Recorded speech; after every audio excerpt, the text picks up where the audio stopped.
ቤታችን ሞገስ ሁኚኝ ቀሪው ዘመኔን የአምላክ እናት እመቤታችን ሞገስ ሁኚኝ ቀሪው ዘመኔን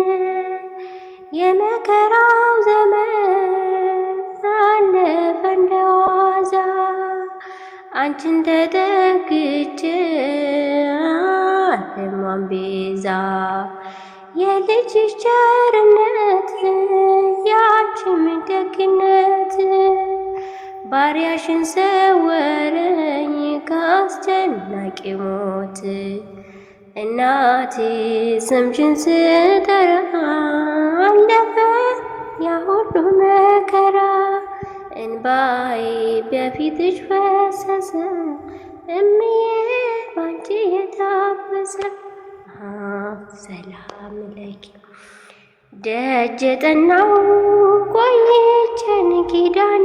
ምሕረትን ተጽናናኝ ረሳሁ ሐዘኔን የአምላክ እናት